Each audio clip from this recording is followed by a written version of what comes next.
काय को ऑस्ट्रेलिया बुला के दोष लगाओ, इसलिए भाव से सुनो। तो बात ऐसी है कि प्रेम का एक स्वरूप होता है कि हम प्रेमी से सबके सामने स्पष्ट नहीं बोलते।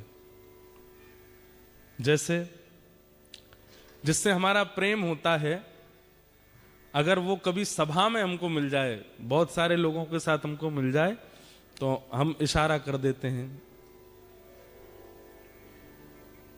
वो एक शायरी जैसी है, हाँ, नजर से नजर ने मुलाकात कर ली, रहे दोनों खामोश और बात कर ली। बस आंखों से ही हो जाती है कि ऐसे। जो भी आप लोग स्त्री पुरुष ही मत समझना, कभी कभी भाई भाई भी कर लेते हैं इशारों में बात। जैसे घर में मेहमान आते हैं, मम्मी ने समोसे मंगाए, बच्चों से कही भटक मत जाना इसके पास में, वो फूफा जी आ रहे हैं लंदन वाले, वो खाएंगे। बच्चे कह रहे, हे फूफा जी आप पेट भरे आना, खाना नहीं छोड़ जाना, तो हमको तो भी मिल जाएंगे। बाल्यकाल में बच्चों के संग ऐसे ही होता है। तो जैसे ही फूफा जी आते, बच्चे बड़े अच्छे, फूफा जी आ गए, आपके लिए समोसे बनाए मम्मी ने, बैठो। फूफा जी बैठ गए। अब जैसे फूफा जी चाय पी रहे हैं, लड्डू खा रहे हैं, समोसे नहीं उठा रहे, तो दोनों भाई इशारा करते हैं, अब तो हमको मिलेंगे, अब तो हमारे हो जाएंगे। तो ऐसे प्रेम का एक स्वरूप होता है कि आप इशारे में ही अपने प्रेमी को स्थिति बता देते हो। श्री जी और ठाकुर जी सदा भीड़ में ही रहते हैं। क्यों? श्री जी के संग 8 सखी रहती हैं और ठाकुर जी के संग 8 सखा रहते हैं। तो अपनी निज बातें कैसे हों? तो श्री जी इशारा कैसे करती हैं? अपने श्रृंगार से ठाकुर जी को इशारा करती हैं। अगर श्री जी ने नीली ओढ़नी पहनी हो तो मानो ठाकुर जी को संकेत कर रही हैं कि इस बार की पूर्णिमा पर, इस बार की पूर्णमासी पर कोई नीला तालाब, नीला सरोवर, वहां मिलेंगे, वहां लीला करेंगे, वहां रास बिहार करेंगे। फिर ठाकुर जी नीले ओढ़नी से तो समझ गए कि भाई जो है कहीं श्री जी सरोवर का संकेत करें। काली ओढ़नी हो, वैसे तो काली श्याम ओढ़नी ठाकुर जी ही धारण करते हैं, लेकिन कभी कभी श्री जी धारण कर लेती हैं, तो ठाकुर जी समझ जाए, ओहो काली ओढ़नी मतलब अमावस्या, चंद्रमा नहीं होना चाहिए। और फिर काली ओढ़नी हो, उसमें थोड़े थोड़े सितारे जैसे जड़े हों, तो ठाकुर जी समझ जाते हैं कि द्वितीया तृतीया का चंद्रमा हो जिसमें तारे टिमटिमा रहे, उसमें मिलने की आज्ञा कर रही हैं। ऐसे किशोरी जी संकेत करती हैं। अब नीली ओढ़नी है, उस पर गुलाबी वस्त्र पहने हैं, तो मानो नीला सरोवर और उसमें भी कमल खिले हों, वो संकेत है। ये 2 संकेत हो गए। अब तीसरा संकेत क्या होता है? तीसरा संकेत ये होता है कि किशोरी जी से ठाकुर जी पूछते हैं, हे श्यामाजू, अब बोलते तो है नहीं पर बस एक बार निहार के ठाकुर जी समझ जाते हैं क्या आज्ञा, अकेले आना है कि इनमें से किसी को लेके आना है। तो किशोरी जी अगर केवल एक बिंदी धारण करके आई हो तो मानो संकेत कर रही हैं अकेले आना है। और अगर कपोलन पर पत्रावली बना रखी है गोल गोल और बीच में 2 बिंदु हैं, तो ठाकुर जी दोनों कपोलन के बिंदु गिनते हैं कितने हैं। अगर बीच में 1 बिंदी और 4 दोनों तरफ हैं, तो इसका मतलब ठाकुर जी कह रहे हैं अपने सखा नहीं लाने हैं हमको, इनकी 8 सखियां ही रहेंगी, 4 हमारे पक्ष में 4 इनके पक्ष में। और मानो अगर पूरा यहां तक पूरा भर रखो है, पत्रावली अद्भुत धारण कर रखी, ठाकुर जी कह रहे हैं ओहो अब तो जरा भंडारा सबको लेके चलना है, इसमें एकांतिक नहीं है। तो ऐसे किशोरी जी संकेत करती हैं। एक दिन किशोरी जी श्रृंगार करके आई और ठाकुर जी के लिए सुंदर भाव विचार करके आई कि छाक लीला करेंगे। छाक लीला मतलब भोजन पाएंगे। और छाक लीला के भाव से किशोरी जी ने पूरा वस्त्र धारण किए। तो वस्त्र कैसे धारण किए? हरे कलर के सब वस्त्र पहने। उसका संकेत ये किया कि ठाकुर जी को संकेत कर रही हैं कहीं बगीचा में मिलेंगे। और उसमें भी केश जो है श्री जी के, वो बेणी गूंथी हुई है। अगर बेणी पीछे है, नहीं दिख रही है, तो इसका मतलब ठाकुर जी को ये संकेत है कि वन में नहीं मिलेंगे। और वेणी अगर आगे है तो वेणी के भाव से संकेत है कि वेणी मतलब चोटी, वेणी के भाव से संकेत है कि घने वन में मिलेंगे। घने केश है ना, वो वेणी आगे है, उसमें पुष्प हो ना, तो उस पुष्प के फूल जहां खिलते हैं उस वन में मिलेंगे। ऐसे ऐसे संकेत करती हैं श्री जी। लेकिन आज सावन का दिन चल रहा था, वर्षा होती नहीं है, बादल इतने घने रहते हैं, हवा चलती नहीं है कि प्रश्वेत के कारण श्री जी का गलती से हाथ चला गया ऐसे, और जितना वो बना के आई थी भाव वो सब मिट गया। लेकिन श्री जी को इस बात का पता नहीं चला। अब जैसे ही आई तो यहाँ सब सखियां और श्री जी, यहाँ ठाकुर जी और सब सखा, अब सब आपस में कर रहे हैं, बातचीत कर रहे हैं, कछु आनंद कर रहे हैं, और ठाकुर जी सब एक एक चीज ध्यान से परख रहे हैं, क्या आज्ञा कर रही हैं। अच्छा, हरे वस्त्र पहने मतलब वन में मिलेंगे, केश आगे हैं इसका मतलब सघन वन में मिलेंगे, ओहो जूही के पुष्प लगे मतलब जूही के वृक्ष, जूही के पुष्प जहां खिलते हैं उस वन में खिले। लेकिन किशोरी जी आज एक संकेत बना करके लाई थी जिसमें छाक का आज्ञा कर रही थी। जैसे एक तो होता है बिंदु बिंदु बिंदु बिंदु बिंदु, ऐसे पत्रावली हो तो समझो कि केवल रास होगा, आप सखा लिया ना, हमारी सखी आएंगी और रास विहार करेंगे। लेकिन उस बिंदु के भी ऊपर सुंदर सुंदर कुछ आकृति बनी हो तो उसका संकेत ये होता है कि नहीं छाक लीला होगी, सबरे सखांत कहीं अपने अपने घर तक कछु बना के लाएंगे, हमारी सखी सब बना के लाएंगे और फिर वहां बैठ के सब पामेंगे।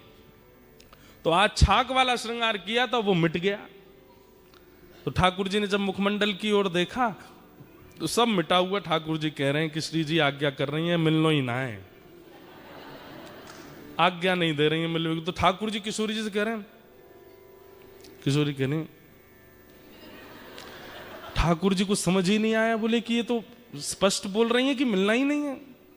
अब सबके सामने बोले कैसे, थोड़ी देर वहां बैठ के सब चले गए। अब श्री जी ने सब सकीन सो कहीं, तू कड़ी बना के लइयो, तू खीर बना के लइयो, तू रबड़ी बना के लइयो, श्याम सुंदर आमेंगे उनको मक्खन बहुत प्रिय, तू मक्खन निकाल के लइयो, तू ऐसी ऐसी मोटे टिक्कर बना के लइयो। और सब सब सकीन सो कह दी, वहां सब सखा भी कछु कछु लेके आ रहे होंगे। सोचो कैसा प्रेम संपर्क था। ये व्हाट्सएप और इंस्टाग्राम वाला टाइम नहीं है, और ये स्वच्छंद प्रेम है, इसमें काम दूर दूर तक नहीं है।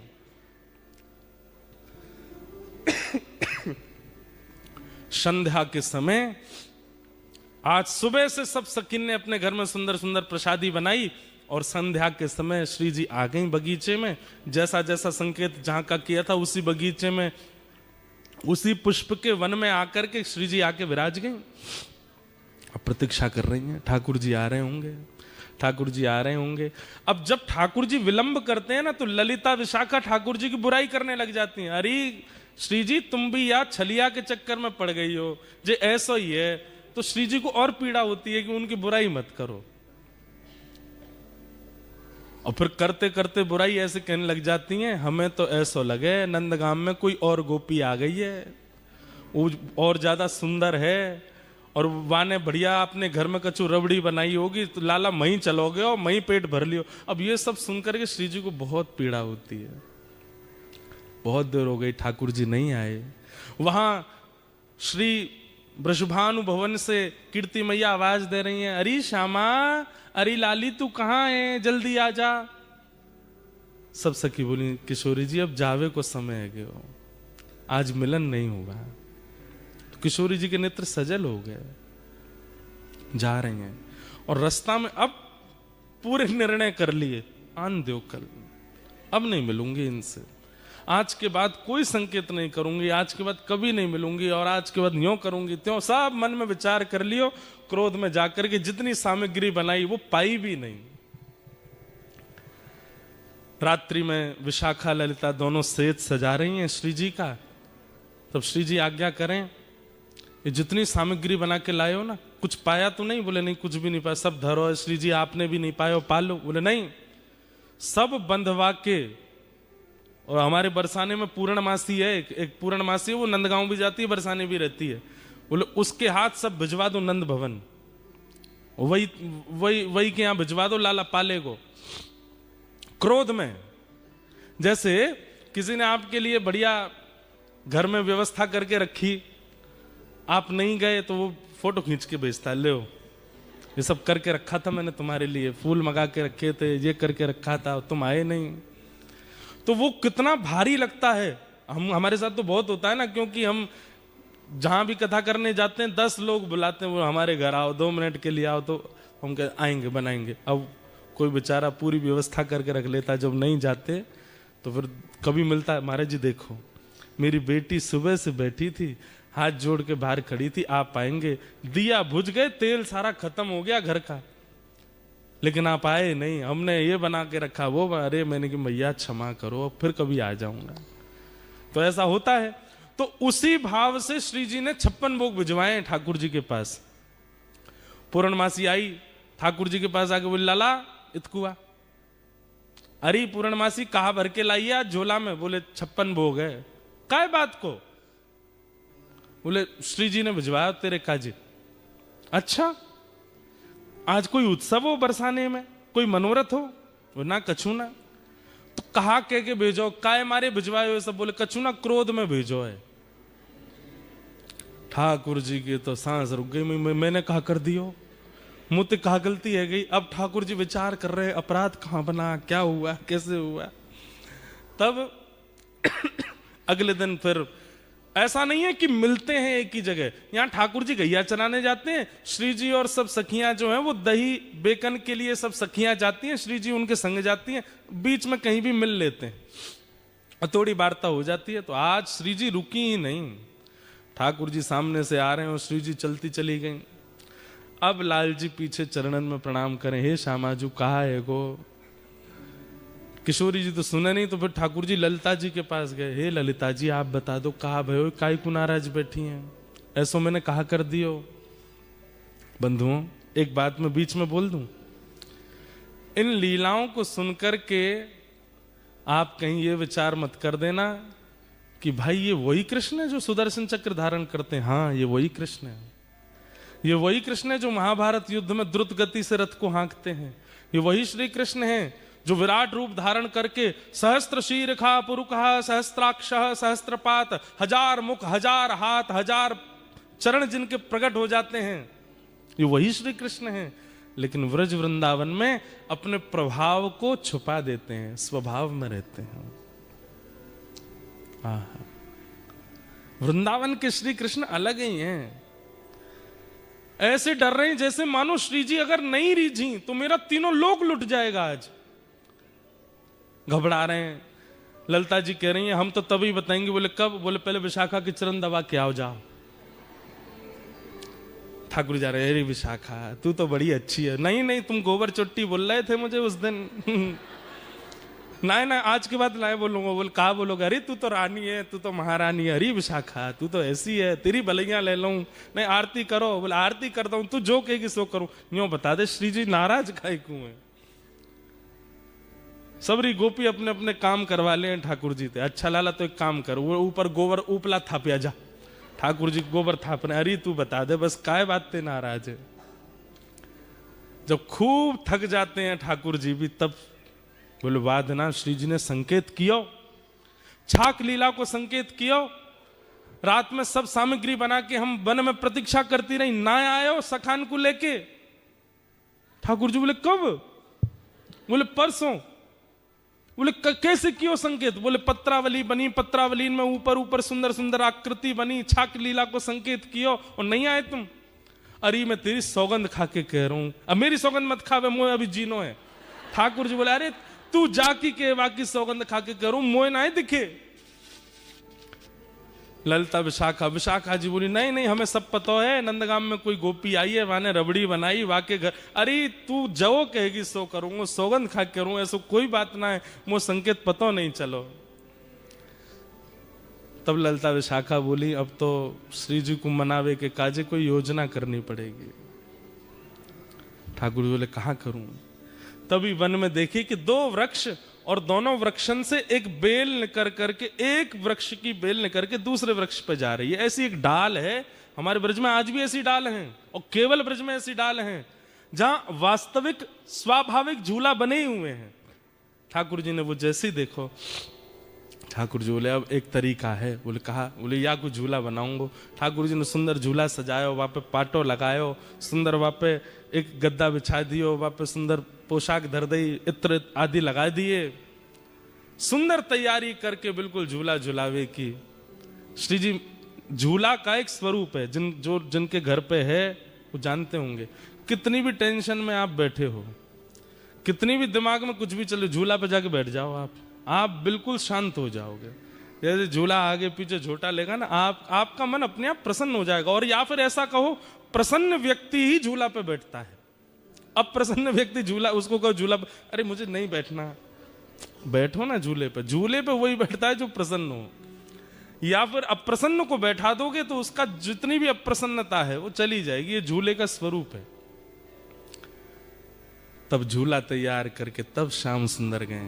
ऐसो मान नहीं कीजे हठ छोड़िए अली, ऐसो मान नहीं कीजे हट छोड़िए अली। सब लोग गाओ। ऐसो मान नहीं कीजे हठ छोड़िए अली, ऐसो मान नहीं कीजे हट छोड़िए अली। तू तो परम सयानी वृष भानु की लली, तू तो परम सयानी वृष भानु की लली। तू तो परम सयानी वृष भानु की लली। तू तो परम सयानी वृष भानु की लली। हे झुक आए बदरा घिर आए। ठाकुर जी ने खूब मना ली, श्री जी नहीं मानी, तो फिर अब ललिता विशाखा भी, उनको भी दया आ गई। अरे श्याम सुंदर इतना मना रहे हैं, श्री जी नहीं आ रही हैं। तब ललिता जी जाती हैं और किशोरी जी से कहती हैं, हो तेरो रसिक प्रीतम मग जोवत खड़ो, तेरो रसिक प्रीतम मग जोवत खड़ो। ब्रज भाषा है, समझ आ रहा है। ललिता जी कह रही हैं, अरे ये रसिक प्रीतम श्याम सुंदर आपकी बाट निहार रहे हैं। आपको ठाकुर जी दूर जाके झूला के पास बैठ गए। किशोरी जी कह रही हैं कि ठाकुर जी तो कह लो खुद ने बनाया और झूला खुद ही झूल लेंगे। तो ठाकुर जी संदेशा भिजवा रहे हैं, बोले जब तक श्री जी प्रसादी नहीं करेंगी तब तक ना बैठूंगा, पहले श्री जी प्रसादी कर दें तब बैठूंगा मैं। तो तब ललिता विशाखा समझा रही हैं, तेरो रसिक मृतम मग जोवत खड़ो, तेरो रसिक प्रीतम मग जोवत खड़ो। वह तो दो कर जोरे,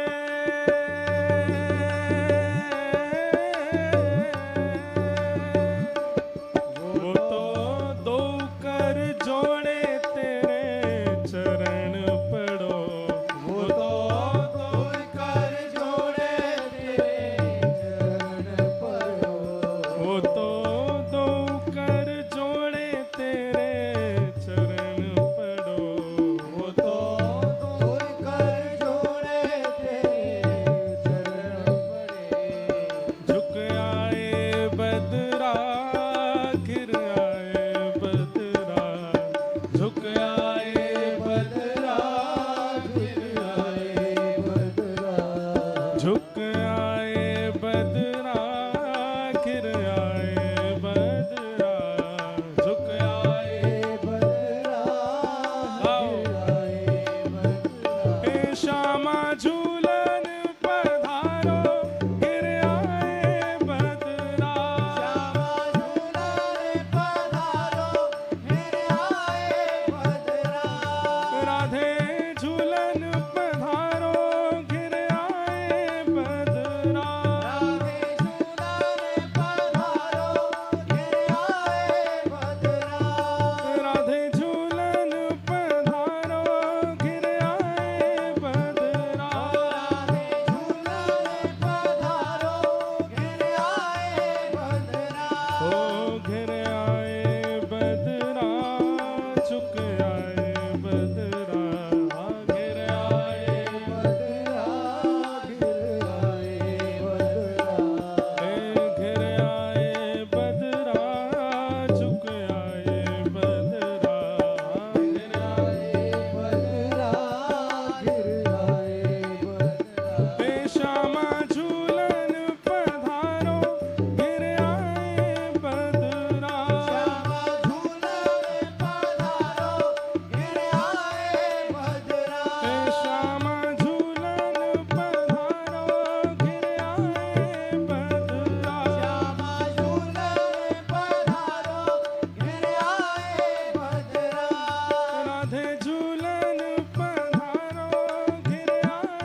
सखीन ने जाकर के श्री जी को मनायो, हे श्यामाजू ऐसी मेहनत ते छोटे छोटे हाथन सो झूला बनायो है, पाटो बिछायो है, वापे रेशमी वस्त्र डारो है। श्याम सुंदर इतना श्रम करके देखो कैसे चढ़ चढ़ के पेड़ पे पूरे झूला की तैयारी कर रहे हैं। ऐसे मत करो, चलो। अंत में श्री जी मान गई। अब श्री जी तो बेचारी हमारी सहज है, नेक में ही मान जाए, मान करें जरूर है लेकिन मान बहुत जल्दी जाए। इतने में किशोरी जी आ गई। अब जैसे ही किशोरी जी आई तब तक ठाकुर जी ऋषिया गए। ऋषियानो समझे? ऋषियानो कहते के ऋषियाना एक अलग भाव है। ऋषियाना का मतलब ये होता है कि जैसे पहले तो देख लो, हमारी बात मान लो, देख लो, खा लो, देख लो हमने बनाया आपके लिए, प्लीज पालो, देखो हम तुम्हारे लिए ये किया, ये देख लो, ऐसे मत करो। जब फिर भी नहीं मानता सामने वाला तो फिर ऋषियाए वाला व्यक्ति, जब आप फिर जाओगे तो अब मैं दूंगा नहीं, ये होता है ऋषियाना। ये गुस्सा नहीं है, अब नहीं दूंगा। अरे अब हम मान गए, अब तुम चाहे जितने माने हो अब नहीं मिलेगा, पहले देना था। तो ठाकुर जी अब ऋषिया गए और जैसे ही ठाकुर जी ऋषियाए श्री जी आ गए। अरे कहाँ है श्याम सुंदर? बोला हाँ यहीं थाड़ो। कहाँ? पाटो काई को उठा लियो या मैं तो झूला में तो पट्टा उठा लियो ठाकुर जी ने? वो धर दो ना ना, हमारो झूला, हमारो पाटो, हमारी सजावट, हमारे हाथ से भाई हम ही झूल लेंगे, ले जाओ अपनी श्री जी को। अरे बड़े घर की हैं, इनको बड़े घर की चाहिए, ले जाओ, हमें हमने। अरे देखो ऐसे मत करो, बड़ी मुश्किल से तो मना के। बोले मोए ना मनानो, ले जाओ, वापस ले जाओ इनको, मैं अकेला ही झूल लूंगा यहाँ पे। तो अब यहाँ पे दूसरा विवाद हो गया। श्री जी और ठाकुर जी दोनों में थोड़ी सी होड़ है गई। तो श्री जी बोली, अब तक तो बोली नहीं, श्री जी बोली मैं तो यहीं पे बैठूंगी और यही पाटे पे बैठूंगी। ठाकुर जी बोले कोई जिद है? मैंने बनायो, मेरो पाटो, आप कहीं को बैठोगी? बोले मैं तो बैठूंगी, तुम जाके दिखाओ यहाँ पे। ठाकुर जी जान लगे तो सखीन ने घेर लिए। बोले जान नहीं देंगे, हाथ पांव बांध के पकड़ के बंसी वंसी तोड़ ताड़ के धर देंगी तुम्हारी। हमारी श्री जी बैठेंगी अब तो। बड़ी मधुर लीला। तो फिर ठाकुर जी बोले अब ठीक है बैठेंगी, लेकिन वो बात होती है ना जैसे छोटे बच्चों में होड़ होती है, नई कुर्सी लाए पिताजी। तो कई बच्चे ऐसे होते हैं कि कुर्सी खुलेगी तो पहले मैं बैठूं, जो कोई और बैठ जाता तो वो इसी बात पे ही रोने लगते हैं कि ये क्यों बैठे, अरे तू अब बैठ जा। अब नहीं, मुझे पहले बैठना था।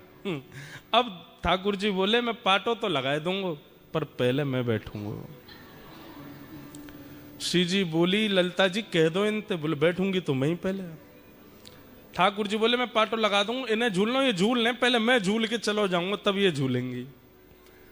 अब तो ऐसी स्थिति बन गई, सब सखी सब तो ललिता जी बोली एक काम करेंगे। बोले क्या? एक प्रतियोगिता रखते हैं, उस प्रतियोगिता में जो पार हो जाएगा वो पहले बैठेगा। ठीक है, हाँ हाँ। कौन चढ़े पहले सुरंग हिंडोला, कौन चढ़े पहले सुरंग, कौन चढ़े पहले सुरंग हिंडोला, कौन चढ़े पहले सुरंग हिंडोला।